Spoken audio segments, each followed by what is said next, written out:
Hello everybody, Joanne here. Today I'm going to show you how to paper piece without sewing through the paper. The reason that I do this personally is I don't like tearing the paper off after the fact, but I especially don't like how when you pull through the paper, it puts stress on the seam and can cause distortion. Whereas this way, when I sew without sewing through the paper, I have a straight flat seam that's not going to be pulled on or distorted in any way. It will stay the way that I sewed it. So the first thing that I do is that I perforate the paper. I use this little tool used for transferring, I guess, tracing paper and dressmaking and whatnot, but it's a great little tool. You just run it along the line, pressing fairly firmly, and it will perforate, and it runs very straight, just like a rotary cutter, so you don't have to worry about, it's not too hard to follow the line per se. Whoops, I don't even have you in the camera here. And it leaves the little perforated lines, and you can see them through the holes on the back here, right there.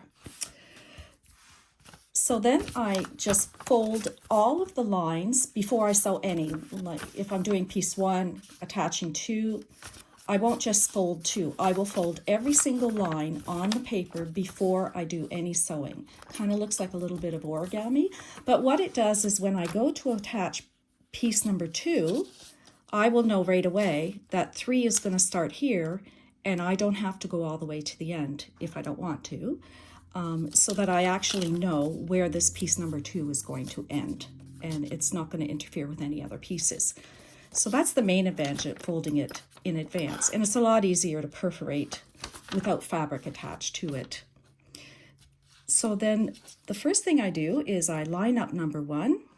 I have everything, I use these little, these great little clips that came out a few years back. I used to use pins, and they would always prick me and stick me and blood everywhere, so I don't do that now. I do the safe thing. So now I will take the paper and I'll put it on. This is number one.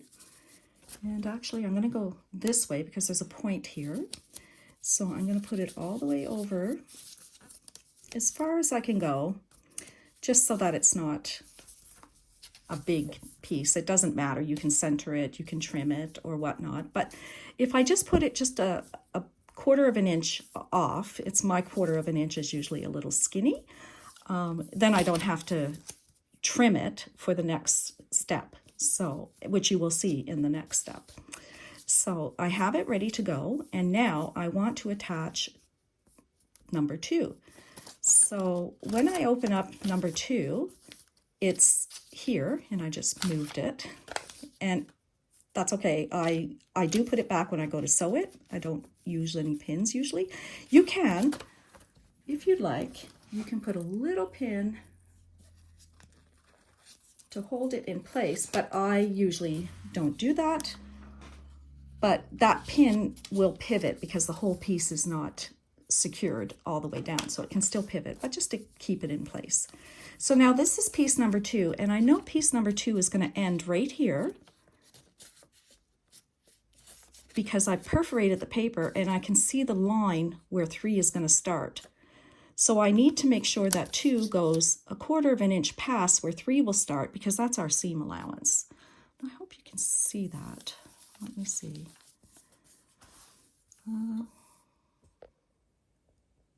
Sorry, very good at this. Right there is where, so I would go a quarter of an inch past right there. So then I'm going to turn it around and I'm going to add piece number two. Now the really neat thing about using fabric that's reversible, such as Legit Kits does, you don't have to worry if you have the right side or the back side. So if this piece is folded down like this, and number two fits right over it, it's a number two piece, then I know this piece is going to work, because it's the reverse, so that when I flip it over and sew it, it will come over and cover it. So that's a really neat trick. If it covers the piece, if it covers the piece of paper when it's folded, you know it's going to cover it when it's unfolded. because sometimes the angles can be really off where you're sewing in all kinds of weird directions. And because this fabric is reversible, I don't even have to flip it, although I would if it wasn't. So then I can put this down right on top, which is a really neat trick. No thinking about having to, did it cover, did it not cover? So I'm just lining it up a bit to make sure that it's fully covered here, and it did go 1/4 of an inch past my next paper that I'm going to fold down. And I just double check over here to make sure that everything is lined up good, and it is. So then I literally just, I don't know if you can see this, but I have it sitting on a little tiny light board, and I actually just slide it off onto the deck of my sewing machine, which you can't see, but I'm going to take it to my sewing machine, and I'm just going to sew down the folded line. Boy, do I need a lot of practice making videos, guys, but I said I would do this for you today, but gosh. So I'm just going to sew right butt up against that folded piece of paper. So just give me 2 seconds while I do that. And I will show it to you.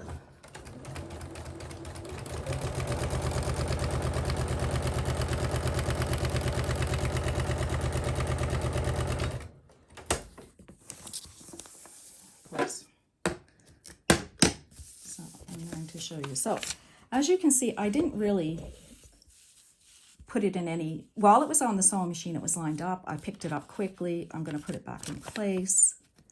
And it's actually right against the paper. It's a perfect little seam, like it follows the fold exactly, and it's not through the paper. At this stage, I do take a pin and I unfold it, and I do put a pin this way, anywhere that's not in the way of the next line that I'm going to sew. So I'm going to fold this over, and I'm going to show you another little trick that I do. I do this especially with little tiny pieces, because the tiny ones, you have to be even more accurate. Not that this isn't accurate, but they tend to move like crazy, and my pin is in the way, so I'm going to take that away. So I have it lined up really nice. I know I'm going to have an intersection right there. Right. I hope you can see this. I'm not sure.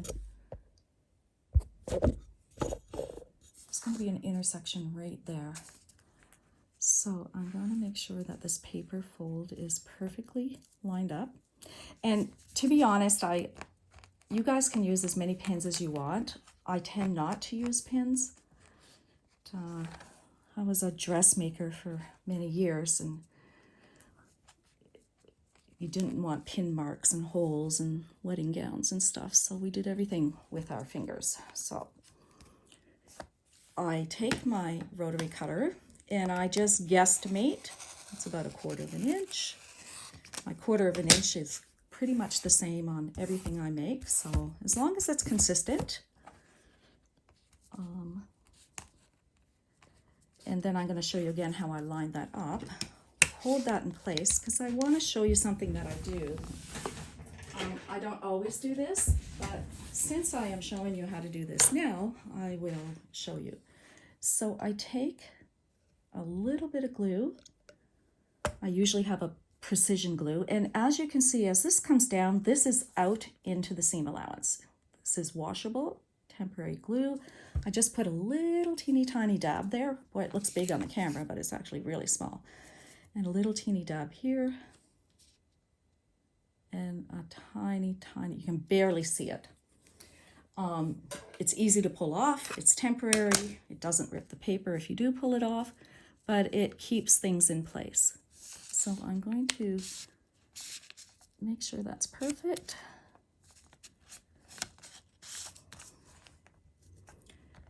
So I'm going to flip it over, and I'm not going to use my iron, only because I'm going to show you what I do when I don't use my iron.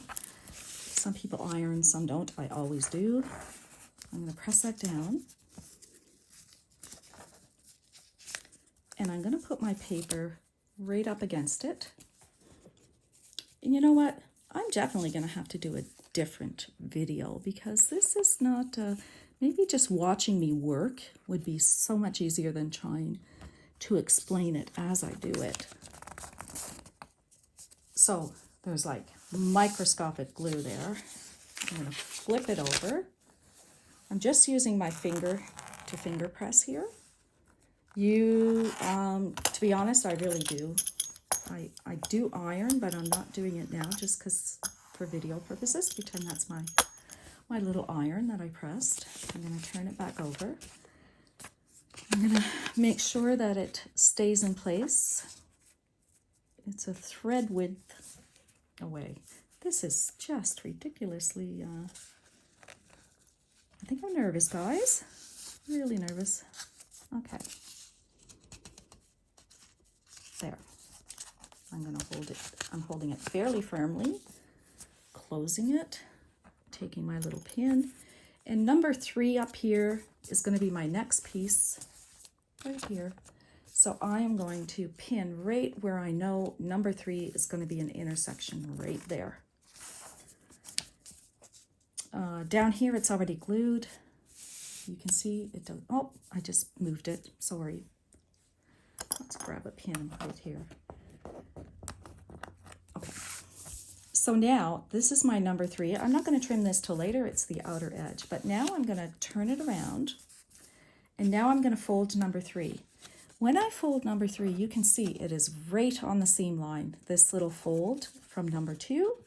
If I fold it in like origami here, you can see that that little point, I'll do it all the way, is right there.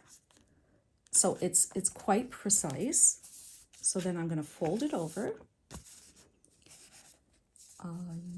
Usually, let me go with another pen. Totally not prepared. I have a chair on wheels with a little triangle. I go around back and forth, ironing board, cutting board, piecing, sewing machine. So now this is folded again. I'm going to trim it. And one of the things that I do is, I hope you can see this, is when I pass my rotary cutter over, when I come to a seam, see this is 3 layers thick, and it's a seam. And a lot of people complain that the seams are really thick, and they are. But one of the things that I do is that I don't just use my 1/4 inch ruler for paper piecing, where I lay it down and I run the ruler. Please do if you need to, but I'll show you how. I usually go really, really slow. I keep my fingers out of the way. But when I'm coming over these layers here, I don't run the rotary cutter over. I actually go really slow, and it's kind of like just I'm rolling the rotary cutter up and putting pressure so that when I hop over those seam lines, I'm not actually distorting that point in any way. So I don't know if you can, let me see. Hope I have this right. So maybe you can see, so I'm going, this is how slow I do go. I'm right up on the seam, and I just roll. I'm not actually rolling the rotary cutter. I'm lifting the rotary cutter so that it's like this. So it's still rolling, but it's not rolling with pressure, because if I roll it with pressure, if it hits a speed bump or something, it could distort. So I actually get to the point where it might distort, and then I go like this, and then I continue to cut along. So I hope that makes a huge difference when you're going over a lot of seams. The other thing I forgot to mention is I do not back stitch either at the seam or before or after, because even a stitch or two adds bulk to that very precise point that you're looking for. So that's the reason I don't back stitch. Also, when I'm preparing my pieces, I have a very specific organized system, I guess I could show you at another time, where when I'm storing these, they're not going to be in any kind of place where they're getting moved and constantly shifting around. So whatever I put these down at, they're going to stay like that until I need them and put them into the quilt. So I don't need that extra strength of a back stitching. And any quilt can take 1/4 of an inch, and the next seam is going to take up these, and that will end up being your secure stitch for holding it down. It won't come unraveled. Now this is number 3. Sorry, here, let me take the number 3 piece is here. 3. So I'm now going to take, and I'm pinning it down because I want it to stay sturdy. Everything's good. Here's my number 3 piece. And again, like I said, if your piece fits on top of the folded backside of the pattern, then it will fit when you sew it and flip it. So it helps if I didn't even show you. This is piece number 3. This is piece number 3. You know, you can, sometimes it's angly challenging when you're putting it down and you're like, gosh, which way does it go? Don't think about, I reversed it, I flipped it, it's backwards. Just know that if you fit it here on this piece and it fits perfectly, when you go to sew it, it's going to work. So of course this doesn't work. There we go. Seems to work that way. It's covering the whole piece. I want it to go up to the point there. And everything is covered, and I should show you that on the light board you can see the other piece underneath. So if I flip it, I'm like, okay, I've got all that covered. I have this covered. It's at the 1/4 inch. Everything is good. So I know that that's the direction and the placement of this piece. So I just slide it off and put it back on so I can sew the 2 together, right sides together.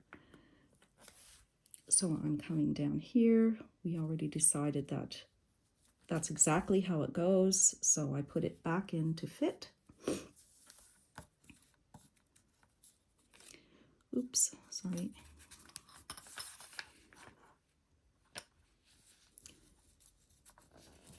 It's at the point, it's here.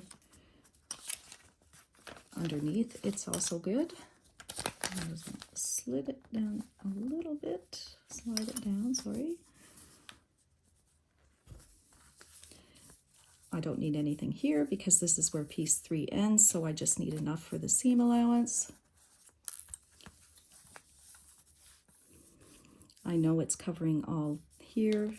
It's covering here because this is the, even though you see it, it's the edge, it's the outside edge. It's definitely going to the gray right there, so I can see it. Actually, it goes to this gray, so it's not even this piece, sorry. It has to cover, this is piece number 3, and it's well within piece number 3. So now that is great. Again, I just slide it off the deck to my machine. I don't even have to lift it. You can lift it, but I mean, like I said, if I can save or do something easier, then I will.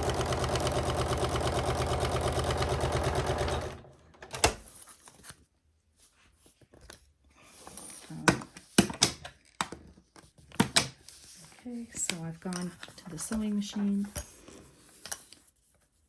This is the exact same. If you see this folded line right here, let's, right here. This is where piece number 2 went in. This is the junction of the 2, and the folded paper is right there. Piece 2 folds into piece 2. Piece 3 folds into piece 3, and you can see it's a perfect junction. So I know I've got that correct. So now I'm just going to trim it, fold it down.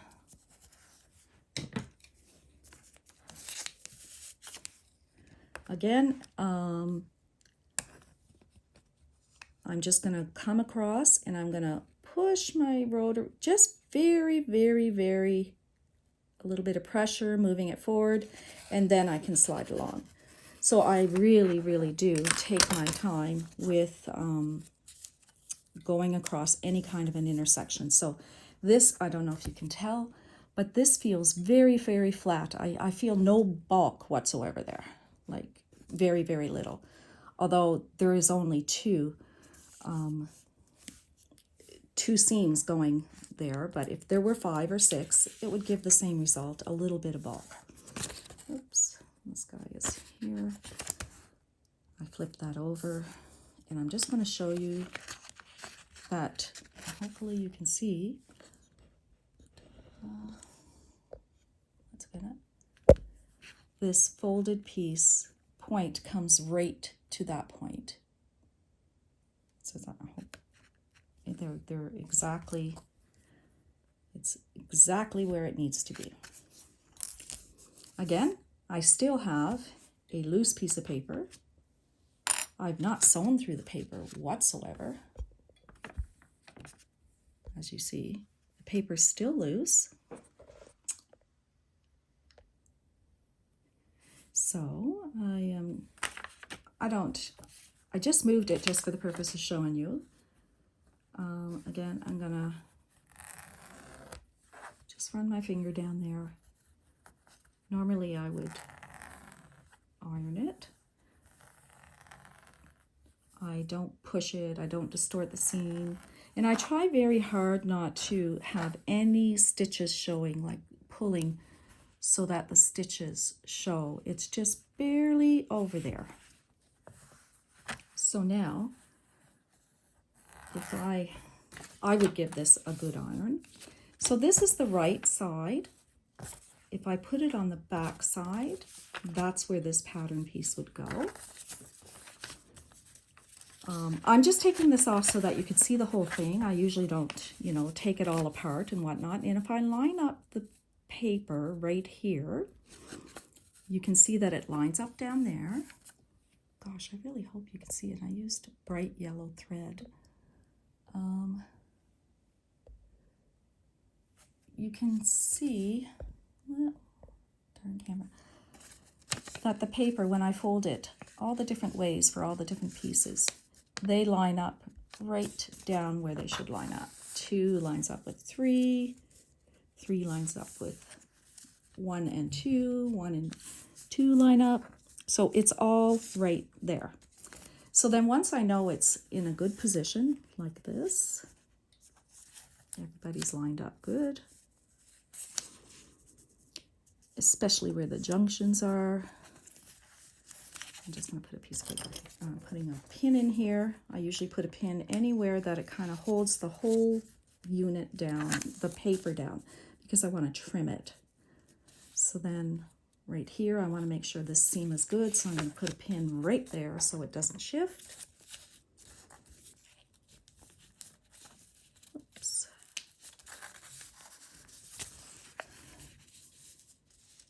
Oh my goodness. Sorry, I didn't put it in tight enough. My dear. Bear with me, guys. I am so used to just doing my own thing and in my little studio here and not talking to anybody, listening to music. And apparently when I think somebody's watching, I get nervous. Okay. So I put it down again and I make sure, yep, still in place. So I will put another pin in because now I just want to trim it. So everybody's in place, everybody's good. Now, I do paper piecing all different ways. Sometimes I will cut the fabric. Sometimes I'll cut the pattern pieces. Sometimes I'll piece bigger ones together. Sometimes I'll just do little ones. It's just kind of whatever mood I'm in. Sometimes I'll just cut, just sew, just trim. It's whatever, you know, how days like you just don't feel like doing anything and you just say, oh, I'm just going to cut some paper. But this is the full process. So now I'm just going to run, and you might want to put your ruler down or something, but I actually keep my hand back from my rotary cutter. So it's not anywhere near where it might get cut. Now here's the intersection. Again, as I'm rolling along, I get up to the intersection where I know there's going to be bulk, and I kind of just go like this.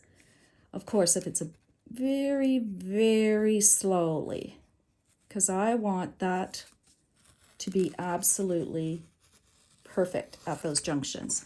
If you go too fast, you will get distortion right here. And then you'll wonder why when you go to line them up on your quilt, they don't match. You can have distortion at any step of the stage. You can have it while you're placing your fabric, when you're sewing, when you're ironing, when you're cutting, when you're trimming. So at any step of the stage, a distortion can be introduced. So every little thing you can do to try to minimize that distortion will give you a very final product. Now here, I wanted to show that because we trimmed, or because we ironed and pushed the seam, I'm actually going to have bulk right here. So again, when I come along and I meet any area that I know that two pieces are going to join, I'm going to do the same thing again. I'm going to be very careful going over that speed bump. And as soon as you get rid of that, it goes perfectly flat, because it's all of this stuff here that gives you that bulk that you don't want. Extra stitches. Now going in this direction, there's nothing because the bulk was on this side. It was the way the fabric was pressed. So now I'm going to go along again, trim it up. Now the bulk is on the other side of the corner. So again, I'm starting at the corner with many layers. I'm going to put my rotary cutter down and I'm going to very gently ease it into the cut. I use rulers. I have all the tools and everything, but I just find doing it manually and carefully, this way I can control the cut and the precision much better. But please do use your cut gloves or your rulers or whatever. So I can't feel any bulk there. And when I flip it over, here's the right side. And once I go to piece this into the quilt, I'm gonna, oh, I didn't cut that straight. That's why we have some little stragglies here. Once we go to put this into the quilt, I can piece two of my pieces together, but there's no pulling of paper. The paper is done. All I'm going to do is when I line up my other, and I could do that in another video, how I line up these with one, and I can sort of show you now. So if I was to go to attach this to another unit that I've made, I will actually come along, and let's say I'm going to do the attachment here. I'm going to come along and I'm going to do my little perforation tool here. I'm going to perforate it, and I'm going to fold this out of the way. So again, I'm not sewing through any paper. That's perfectly on the point. Everything is out of the way. I would do the same thing with the other piece that I'm attaching it to, and I can see my exact point. I would put the two pieces together and I would sew along here, again, not through the paper, to attach my two units. I hope that all makes sense. It's kind of my first video showing you anybody this actually. So let me know, if it was terrible or good, or if I should redo it. I don't mind at all. I need to have some feedback actually. But this is how you sew paper piecing without sewing through the paper. Wow, and I tell you, can you imagine if that was all paper, a whole bunch of little pieces, and then after you did all this hard work to get this nice perfect seam and these nice perfect 1/4 inch points, and then you got to go and pull out the paper with tweezers, and like you would just completely destroy it. Distort it, sorry, not destroy it. I would destroy it, but it would get distorted. So that's the main reason I do not sew through paper on paper piecing. So let me know what you think. I can share some other pictures of my organization and how I do my numbers and the papers and the fabrics. But enjoy and let me know what you think. Cheers.